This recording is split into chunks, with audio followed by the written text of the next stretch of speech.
locked in, you would get the saber ban, because if you're planning to go Harley, the 100% you need to ban out the saber. Oh, for if sure. they had that option, they would go for it. I mean, it's so versatile. It's so versatile. It's like a divine judgment. It's like an imperial justice. You get the lockdown, your whole team is going to collapse on them. That's all you wanted to do. Every other ability, like, sure, it does damage. It's a bonus. It's a plus. But, man, those ultimates are just such powerful abilities in itself. And right now, the power level of skills is just way too high. If you get caught out by that triple sweep, most likely you're not gonna have a good time, or you cannot contribute anymore just because you're gone. Yeah, I mean, if you don't exist on the map, then, well, it's hard to contribute. But welcome to the Land of Dawn in our final best of 3 of today. It's going to be RSG versus Burmese Ghouls. Let's see who comes up on top. And as you can see right here, Sana is going to be the tank Khalid with the Festival of Blood. Tank Khalid, I guess, maybe going to get the ejector onto Jason here, but that doesn't mean that he's going to die, especially when it comes to the strikes coming out of Sana. He chunks him out, but Sana in trouble. KZP looking for the opportunity to get the trade kill, and they trade 1 for 1 at the end of the day. However, that recall might cost them as the next wave is about to collapse. You know what? That was a great play coming out from Maybe, because he knew that Jason was at level 1, and he got the idea that it's going to be the first kill rather than the hat trick. So it's more likely that he cannot escape that since he doesn't have the flicker as well.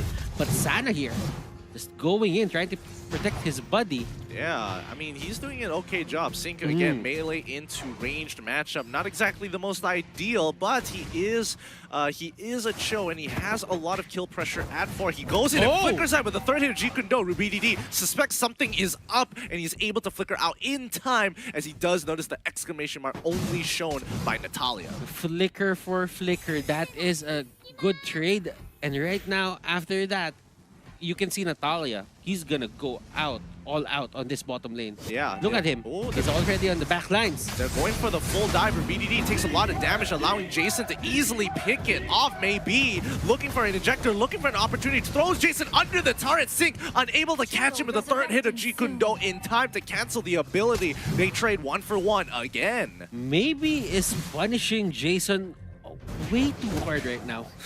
Yeah. Every attempt that he goes for the kill, it's gonna be, it's gonna be turnaround or it's gonna be a trade. Yeah, and it's not looking the best for oh no, Sana's gonna get caught off. D, he was able to wait in the brush just in time, but now the Sandstorm Guardian trying to protect himself. Sana gonna get a little bit of damage on through, and yes, he makes it through. 1 for 1. D now under the microscope of LY4. KZP is nearby, but he doesn't want to get executed. Ooh boy, both of these teams, really going at it. It's a 2 for 1 trade in favor of the Burmese Ghouls. Energy shields going down here bit by bit, and they even bring Ace, so this might be the first turret down for the game. Look at this, all the damage output that's coming out from these players. It only takes them to 1/4 HP, and they're probably planning to just break it right now. And once again, they're making the play down on mid side. However, bottom side is getting dove, and that's going to be Sync, who's taking... What? No, was it Sync? No, he manages to get out without losing too much. However, the rest of the team of the Burmese Ghouls net themselves the first turret of the game. And maybe here... He gets hit by the weight of the dragon, but he's able to flicker on out. Ace still on the chase. Sana gets hit by literally everything. Oh no, when you don't have that much mobility, there's only so much you can do. Ace on the chase, I love it. It rhymes. It's got a good ring. It's kind of a good ring, but you know what? Just seeing the Burmese Ghouls play like this, I mean, they're using all their ultimates to escape. They're not really letting their guard down. Absolutely. They just want to survive as long as possible so that they can keep the pressure on the heroes here onto the side of RSG. But LY4 getting caught up by the Imperial Justice, but there is a Purify, and here comes D with a Lapu Lapu. One more hit, KPZ. actually survives. Yeah, KZP manages to survive after all of that, and it looks like D just, you know, the senses in him just told him, yeah, I could trade 1 for 1, but instead, I'm just gonna, you know, Brave Warrior out of there, don't need to do this. RubyDD has got a great push down on bot side. Mid lane needs to be cleared. It's too much of a risk. You know what? A lot of TZs are happening in the Philippines. I just called him KPZ. Yeah. It's for It's me. happened. For me, like, it's more natural. Only From natural. all the TZs Oh, wait. in the Philippines. Oh, hold on here. Sync is going to get locked down by the Imperial Justice with a bait coming in from RubyDD, while D as well as Ace on towards the top side here, getting pretty hard chunked out. Sana missing the huge ult there. It would have landed, but the flicker was necessary coming out of D. And nice usage there of the flicker. Didn't really hold back on it. He knew that if he got caught, he would go down. Yeah, it's just making sure that you're utilizing your battle spells. But D is doing a really good job, really showcasing what Lapu Lapu was made out of. He can do so much in a lane, and his scaling has just been so good. Ace here, having the best time, 1-0-2. Nobody has ever touched him yet or took him down in any sense. But you know, for the side of RSG, even Sync is forced to use the flicker, and they're really going at it on these turrets. Yeah, I mean, just the objective gameplay coming out of the Burmese Ghouls is looking really clean. They're 3k ahead. RubyDD takes quite a bit of damage from the Blazing Duet. Oh no, forces the flicker, and the Deadly Magic is going to secure that kill. Jason comes out ahead. However, they still aren't evening out on that score. Sana gets ejected up and gets hit by the Unstoppable Force, but it's not really going to pressure anything other than zone him out from mid-tier 1. Yeah, Burmese Ghouls here. They're not really contesting the farm here of LY4 directly. They're trying to deal with it indirectly. What they're trying to do right now is to just make his map smaller. But Sync here getting caught out, and that is it for him. Lapu Silvana, where do you go to? Yeah, especially when you don't have it. Oh, Sandstorm coming out of Sana. Is he able with the Festival of Blood as well? Ooh, manages to survive and get that kill onto Ace. They are trading 1 for 1 again. KZB looking for the execute, but maybe he had his finger on the ejector, ready to throw KZB over under towards Kid's side. This game is action-packed, ladies and gentlemen. As you've noticed, we were still explaining stuff, and one fight was happening onto the mid lane already. That's how aggressive these teams are. Yeah, they are just looking to trade left, right, and center, from towers to from objectives to kills. Now, looking at it, going back to what I was saying earlier, it seems to me that they're not really, you know, contesting the farm of the Claude directly. They're doing it indirectly. They're trying to make his map smaller, but he still gets caught out by that Unstoppable Force. Yeah, Although no ejector. Yeah, no ejector there, mainly because he did use it, because he uses Purify in time. Oh, but now Y4 comes in hard with the Blazing Duet. He takes one with him, but 3 members are already down from the side of RSG. Jason is incapable of doing anything. RubyDD gets a fat stun there onto 2 members on the side of RSG. What a play. Burmese Ghouls not holding back on their punches. They're making them suffer here. And Sync, where are you going?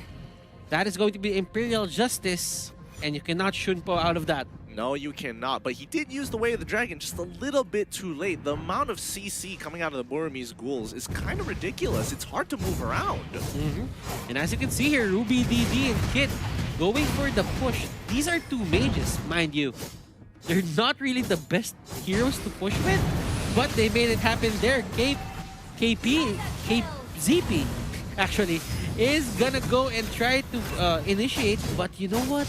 He doesn't have enough damage. Yeah, he really doesn't. I mean, he chunks him out and maybe does go down, but at the end of the day, you are losing a lot of that gold. You are making your net worth get reduced every single time you die. And you can see in the gold differential, it is a 6k gold differential in favor of the Burmese Ghouls. Now, Burmese Ghouls, they need to make the most out of this. They should be mindful of what the Claude is doing right now. The Claude has only 1 death on his belt. So that means he's been farming for quite a good amount of time now. For a large amount of time. And not to mention that he did take the Avarice as well, which I found pretty interesting, especially since he went towards the off-lane side and was just looking to get as much gold as possible off those free hits in that melee to ranged matchup. Right now, as you can see, RSG, they're actually converging onto the mid lane and they're trying to make sense of this game. What can you do to stop the snowball that Burmese Ghouls are running them with over right now? Oh, I don't know, because Sync, he is on the run. Oh, Imperial Justice does not land. He is looking for an option. He flickers forward as well and gets the execute. Holy! They found an option, but KZP once again moving forward. D finding a huge pick off there. That was so good. It's a triple kill coming in for Ace. Make it a quadra. Maniac coming out by big boy Ace. And now they are looking to try and break into the inhibitor turrets and end this game. KZP can only do so much. KZP and his gang, this is the 30-second rule. There are 30 seconds on the timers on 4 people here. Can they defend this? That is the question. Can they contest the minions? And yes, they will. Wow. Just, yeah. Well, I mean, RSG does have good wave clear mechanics. To be honest. Honestly, it was really, if Burmese Ghouls really wanted to rush for it, there was a chance. However, they don't want to take the risk. You might as well pull back. It's 10 minutes. The score is 9-18. They are so far ahead in this game. It is ridiculous. I don't think RSG can really force a play onto the Burmese Ghouls. When you rush stuff, you make more mistakes. So right now, D gets caught out. And this is what I'm saying about when you rush stuff, because he was there on the enemy lines. LY4 is the main target, but he doesn't have any more HP. Joy goes down. Imperial Justice on the back lines. Ladies and gentlemen, they all go down except for the Claude. And this is going to be LY4's defense. Can he clear this up? Does he have the Blazing Duet? No. He doesn't have it right now. They go in. They try to take him down. BMI out, and that is going to be those are 2 mages into the middle lane. They're trying to end this right now. Blazing Duet trying to go for a Kid. Kid goes down. Ruby Didi. Oh my goodness, LY4 just saved the day right there. Yeah, he is just holding on to the reins here, and unfortunately, he needs to take out this Lord. But the rest of the Burmese Ghouls, they won't be able to get there in time as the rest of RSG respawn to defend one more time. It looks like Singapore is still in it to win it. This is only game number 1, but the fight is hot, and make sure you guys join the fight, you know, just putting it out there. I mean, it rhymes. I see what you did there. I see what you did there, like a little too late. It has a good ring. It does. It does. It has a really good ring to it, as a matter of fact. But now, the Burmese Ghouls, okay, Lord out of the question now. What are we going to have to do? It looks like they're... I mean, for now, RSG has some breathing room, but they can't afford to make a mistake here. If somebody gets picked off, it's not going to matter too much in the grand scheme of things, other than the fact that the Burmese Ghouls are going to muscle their way into their base. Now, Sync, he gets caught out, and this was what I was talking about. He gets all 3 hits of the Jeet Kune Do. Sync doesn't take the second part of the way of the dragon. He is looking to Shunpo away, but that doesn't mean anything when you have nowhere to turn. All of the Burmese Ghouls lanes right now, or all the lanes, are actually in favor of Burmese Ghouls right now. Like, everything is pushing to their side. The only reason why the top is pushing for the side of RSG is because Natalia is there trying to cut the minions. But will he make it in time? That is the question. Burmese Ghouls just ended it right there. They knew that the Natalia was up top. They punished that well. Yeah, it was a checkmate. It was a no-go-back situation, especially